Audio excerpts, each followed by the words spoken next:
Governor का कोपभाजन बनने के बाद मेरे शिक्षित डैडी हवाई की टीचर्स यूनियन के मुखिया बन गए। उन्होंने मुझे बताया कि यह उनके द्वारा किया गया सबसे कठिन काम था। दूसरी तरफ मेरे अमीर डैडी ने जिंदगी भर कोशिश की कि वो अपनी कंपनियों में यूनियन बनने से रोकें। वो सफल रहे, हालांकि यूनियनें करीब आ गई थीं, लेकिन अमीर डैडी हमेशा लड़कर उन्हें दूर भगाने में कामयाब हुए। व्यक्तिगत रूप से मैं किसी का भी पक्ष नहीं लेता हूं, क्योंकि मैं दोनों पक्षों की आवश्यकताओं और लाभों को देख सकता हूं। अगर आप स्कूल द्वारा सुझाए गए रास्ते पर चलते हैं तो उच्च विशेषज्ञता हासिल करें, फिर यूनियन की सुरक्षा में चले जाएं। मिसाल के तौर पर अगर मैं पायलट के अपने करियर में आगे बढ़ता तो मैं ऐसी कंपनी चुनता जिसकी पायलट यूनियन दमदार हो। क्यों? क्योंकि मेरा जीवन एक ऐसी योग्यता सीखने के प्रति समर्पित होता जो सिर्फ एक ही उद्योग में मूल्यवान थी। अगर मुझे उस उद्योग से बाहर निकाल दिया जाता तो जीवन भर सीखी मेरी योग्यता किसी दूसरे उद्योग में उतनी मूल्यवान नहीं होती। किसी हटाए गए वरिष्ठ पायलट को, जिसके पास भारी एयरलाइन परिवहन का 1,00,000 घंटे का अनुभव हो और जिसे हर साल $1,50,000 वेतन मिलता हो, उसे स्कूल में इतनी ऊंची तनख्वाह वाला पढ़ाने का काम खोजने में बहुत मुश्किल आएगी। एयरलाइन उद्योग में पायलटों को जिन योग्यताओं के लिए भुगतान किया जाता है वो स्कूल में उतनी महत्वपूर्ण नहीं है। आज यही डॉक्टरों के बारे में भी कहा जा सकता है। चिकित्सा में हुए तमाम परिवर्तनों के बाद कई चिकित्सा विशेषज्ञ HMO जैसे चिकित्सा संगठनों के अनुसार चलने की जरूरत महसूस करते हैं। स्कूल के शिक्षकों को निश्चित रूप से यूनियन का सदस्य होने की जरूरत पड़ती है। आज अमेरिका में शिक्षकों की यूनियन सबसे बड़ी और सबसे अमीर लेबर यूनियन है। NEA यानी नेशनल एजुकेशनल एसोसिएशन का जबरदस्त राजनीतिक प्रभाव है।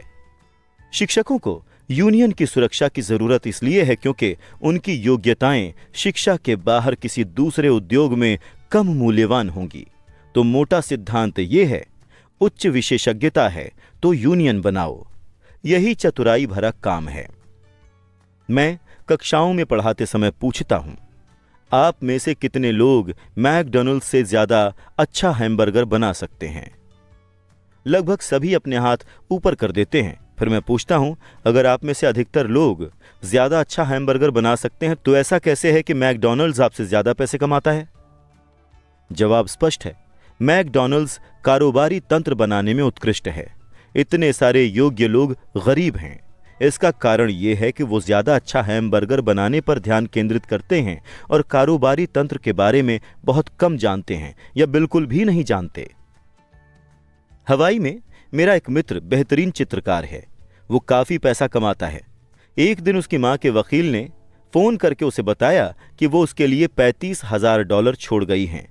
वकील और सरकार के हिस्सा लेने के बाद मां की जायदाद में से बस इतना ही बचा था।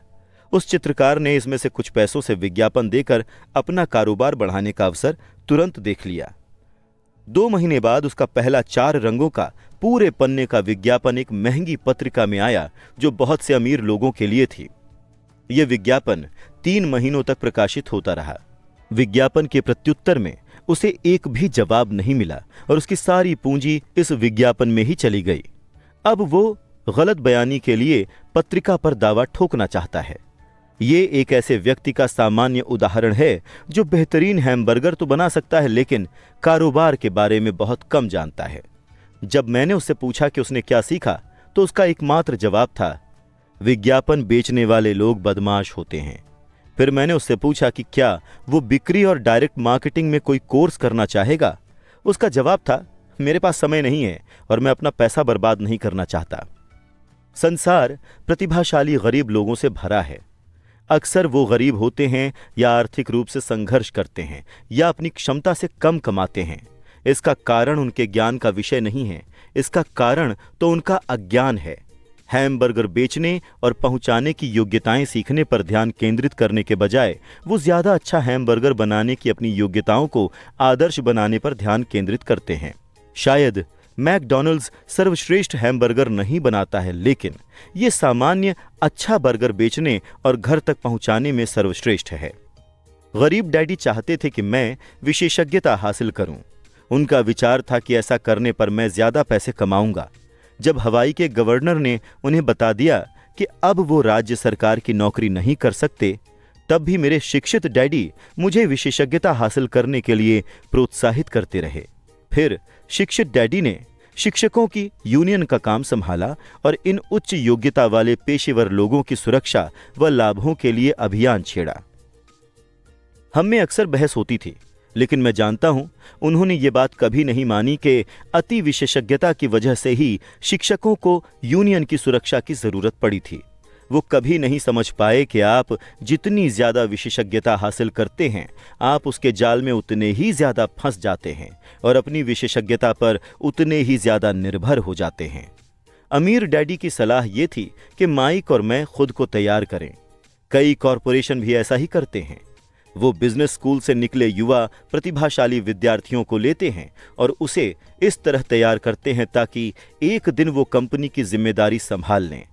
इसलिए ये प्रतिभाशाली युवा कर्मचारी किसी एक विभाग के विशेषज्ञ नहीं बनते हैं। उन्हें कारोबारी तंत्रों के सारे पहलू सिखाने के लिए एक विभाग से दूसरे विभाग में पहुंचाया जाता है। अमीर लोग अक्सर अपने बच्चों या दूसरों के बच्चों को इसी तरह तैयार करते हैं। ऐसा करने से उनके बच्चे कारोबार के संचालन का पूरा ज्ञान हासिल कर लेते हैं और ये जानकारी भी हासिल कर लेते हैं कि विभिन्न विभागों का परस्पर आपसी संबंध कैसा होता है। द्वितीय विश्व युद्ध की पीढ़ी एक कंपनी की नौकरी छोड़कर दूसरी कंपनी में जाने को बुरा मानती थी। आज इसे चतुराई माना जाता है।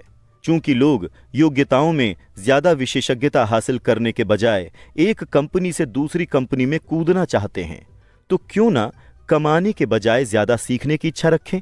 हो सकता है कि अल्पकाल में आपकी कमाई कम हो, लेकिन लंबे समय में इससे बहुत फायदा होगा।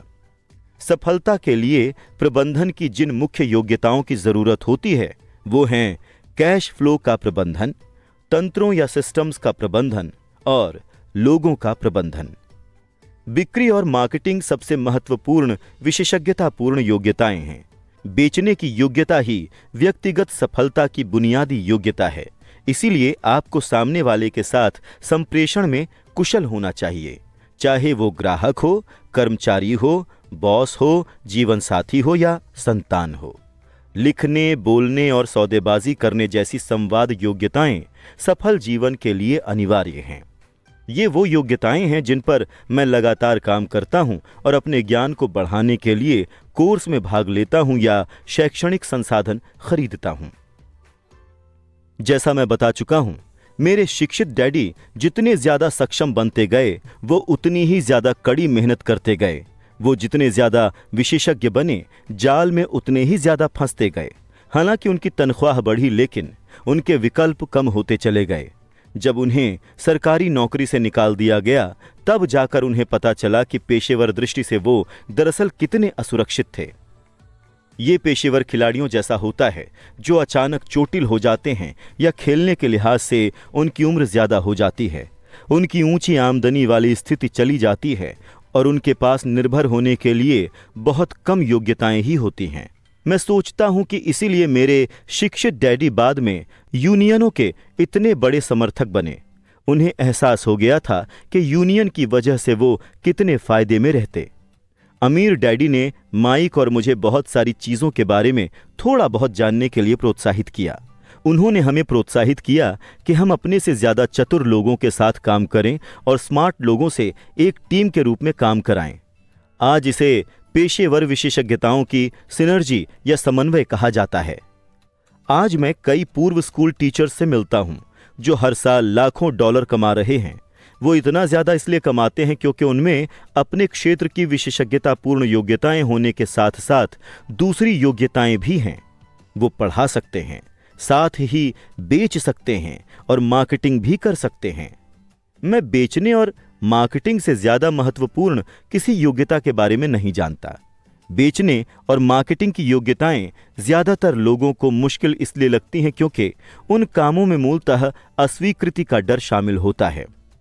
आप संवाद करने, सौदेबाजी करने और अस्वीकृति के डर से उबरने में जितने बेहतर होते हैं, जीवन उतना ही ज्यादा आसान होगा। बेस्ट सेलिंग लेखिका बनने की इच्छा रखने वाली उस रिपोर्टर को मैंने जो सलाह दी थी, वही सलाह मैं आज हर व्यक्ति को देता हूं। तकनीकी विशेषज्ञ बनने के अपने लाभ और हानियां होती हैं। मेरे कुछ दोस्त प्रतिभाशाली तो हैं, लेकिन वो दूसरों के साथ प्रभावी ढंग से संवाद नहीं कर पाते हैं। इसके फलस्वरूप उनकी आमदनी बहुत कम है। मैं उन्हें सलाह देता हूं कि वो कुछ खर्च करके साल भर तक बेचने की कला सीख लें। इससे भले ही उनकी कमाई न बढ़े, लेकिन उनकी संवाद योग्यताएं तो बेहतर हो ही जाएंगी, और ये अनमोल है। अच्छे सीखने वाले, बेचने वाले और मार्केटिंग करने वाले के अलावा हमें अच्छे विद्यार्थी और अच्छे शिक्षक बनने की जरूरत भी है। सचमुच अमीर बनने के लिए हमें पाने के साथ साथ देने की भी जरूरत है। वित्तीय या पेशेवर संघर्ष के मामलों में अक्सर देने और लेने का अभाव होता है। मैं कई लोगों को जानता हूं जो इसलिए गरीब हैं क्योंकि वो ना तो अच्छे विद्यार्थी हैं और ना ही अच्छे शिक्षक।